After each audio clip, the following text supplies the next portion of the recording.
Hello everybody, Joey the Truth Wagner with you friends. Welcome into the Truth Serum. This is a game preview video between the Steelers and the Raiders coming up on Sunday. Everybody, I filmed this with a Raiders fan, Spotlight's Raider Talk. Everyone, when I was editing the original video, the video and the audio got mixed up. So here is the audio that I was able to keep and was able to work. And here's my conversation with him talking Steelers-Raiders coming up this Sunday. Enjoy it. Yeah, and he'll need to be good. I'll say this. He'll need to be good on Sunday because it was announced today your starting running back, Josh Jacobs, is out. So it's going to really be on his shoulders, especially Darren Waller, who has really come out of nowhere as one of the best receiving tight ends in football now. It'll be up to those two for the Raiders offense. Now, looking at the Raiders defense, I think this is where the Steelers have a little bit of an opportunity to feast. I would say Baltimore ran for almost 200 yards on Monday, and it might be a good way for the Steelers to get their run game kick-started with Najee Harris. Well, the only reason why that they was only able to get under 200 yards rushing because you had a running quarterback in Lamar Jackson. That's one by itself. Number two, Trent Williams, a lot was not known of him as a player. So coming into the game, we don't know this cat. We don't know who he is at this point. So we're like, okay, we still want to go in there and still do what we had to do defensively. Even though that we gave him 27 points, it was crucial turnovers that we got to get us to win that football game. And that's why I think our defensive line and our rotation is a little bit of an advantage for the Pittsburgh Steelers because y'all have a whole revamped line. Philip was not there. DeCastro's not there. Your two best offensive linemen that was there last year no longer there. Now we have a whole revamped defensive line with Quentin Jefferson, Darius Fallon, Max Crosby, and Yannick. Pass came out and said that his game says he will be playing on Sunday, so that's going to be interesting to see. So when it comes to Pittsburgh, don't get me wrong, y'all got Claypool, Ebron, Juju, Deontay Johnson, Najee Harris, but I still feel like with prolific offense, Gus Bradley, great defense. So the thing about for the Raiders, what they have to do for the Steelers to try to stop this offense is to try to get pushed up front, and that's what we did against the Ravens. Hopefully we can do that against the Steelers, but it's all going to come down to making adjustments of what happened in the trenches. Yeah, it definitely is. It's all going to come down to the trenches. That's actually one of my number one concerns this week for the Steelers is how our tackles fare. Chooks at right tackle, a rookie Dan Moore at left tackle. It's sort of concerning, sort of looking with these young, inexperienced linemen and looking over and seeing Max Crosby there. Like, oh boy. That will be what comes down. Our offensive line, Alex Leatherwood going up against TJ Watt, so it's on both sides of the ball that both of our lines are young. It is.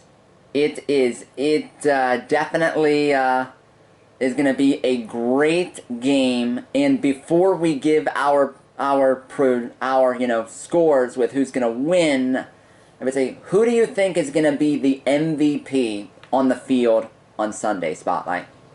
You want to say for both teams or just for the Raiders? I guess we could do both teams. I think the MVP, of course, I think if offensively for the Raiders, I think Brian Edwards might be one of the breakout MVP players. Him or Keon Drake. They're the only two I would really say.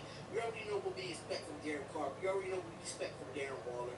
Every single week on a consistent basis. But I think now, since we have Keon Drake being a starter for our running backs, he might be one of those, breakout MVPs or be Brian Edwards after, he had 4 receptions for 89 yards in that fourth quarter going into overtime. So he definitely stepped up and got his momentum going into it. And for Pittsburgh, I think I love Deontay Johnson. I just think he's a monster. I think Deontay Johnson is, don't get me wrong, you still have Juju Smith-Schuster, you still have Chase Claypool, don't get me wrong. I love those guys, but Deontay Johnson really showed his his talent against Buffalo, against a great Buffalo defense last week. So I think Deontay Johnson is going to look really good. And hopefully our defense can try to stop them as well.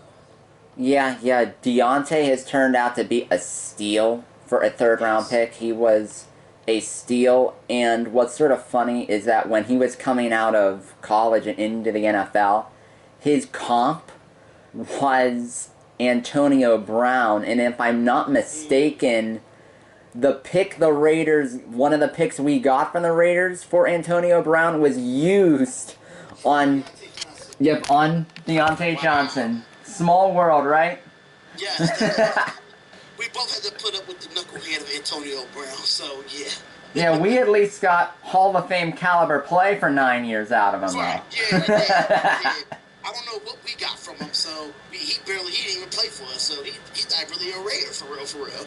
Yeah, he didn't even play a regular season game. Right. It's craziness.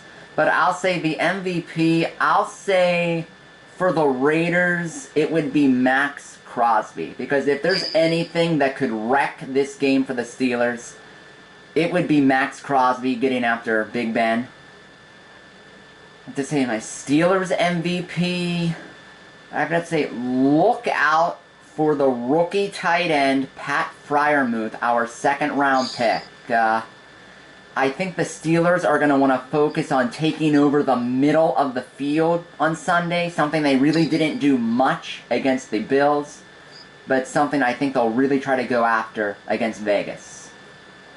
Now I like those. Thanks, man. Now for the biggest part, everybody. Our final scores and our predictions. I think you might know where we're probably leaning, or at least rooting, but let's see if that matches up with what we're going to say here. I, try to be a, awesome, one here, so I'll let my guest Spotlight lead it off. Absolutely. Well, this is going to be a very fun game to watch. The Raiders are coming off a short week in a thriller on Monday night against the Baltimore Ravens. A lot of players are nicked up on our side, but that's why we went out, in the offseason and was able to get as much depth just in case if these players go out. That's why we went out and got the Kenyon Drakes and the Yannick Ngawes and all of them guys on the back end, like a Casey Hayward. So this is going to be interesting. It's another challenge for the Raiders defense, and it's going to be a challenge for the Pittsburgh defense. I think this game is going to be in the 20s, and I say 27-24. Raiders over Pittsburgh. We get the game-winning field goal. Okay, let's see. There are a few reasons why I'm going with who I'm going with. I'll start off with saying that this is the home opening game for the Pittsburgh Steelers and the first time in almost 2 years that they're playing in front of a full Heinz Field. So the energy in the building is going to be electric. I'm still debating on if I want to go to that game or not, because I'm in PA, so I'm kind of debating. Wow, that would be a really good one to go to. I'd say that. Number two, Steelers had more time to prepare. Raiders coming off of a short week. Not just Monday night, but Monday Night Football overtime and a highly emotional game. So they're going to be tuckered out. Sort of like you are right now. Listen, I'm a hard-working man. But you still got to keep going. Yep, I think all of us on YouTube, we're all hard workers. We bust our tail. And I'll say that, short week, highly emotional. And I think the 1 p.m. kickoff, early kickoff, takes a toll on Vegas. It's really hard not to call them Oakland. Right, I understand. And I think that T.J. Watt is going to take Alex Leatherwood to school over there at right tackle. Defensive Player of the Year potential against a rookie tackle. I'm going with T.J. I think the Steelers' offensive line is going to be better than they were against Buffalo, getting more snaps together. And I'm going to going to be a close one. Steelers 27, Raiders 20. Black and gold, baby, going with T.J. Watt. It's all about the silver and black. Listen, that's what I love about this game here is two historic franchises that never changed their colors, never did a color rush. We kept them silver and black and their gold and black. You know, we kept them jerseys simple, and it's just a really historic two franchises going back at it again. It's good to see it happen. It's definitely good to see it happen. It is. It's going to be another epic one. Spotlight, thank you so much for coming on tonight, even at this late, crazy hour. Thank you so much for that, my man. Really appreciate it. It's no problem, man. It's no problem. I apologize again.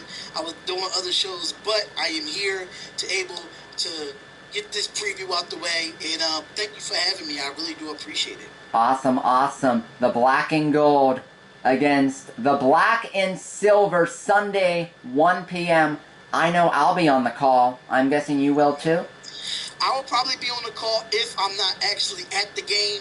I'm going to figure it out sometime tonight if I decide to go to the game or not. But if not, I will be on my channel, the Spotlight Raiders Talk, doing the live commentary for that. Awesome, awesome. For Spotlight, I'm The Truth signing off. Have a great night, everybody. We'll both see you Sunday.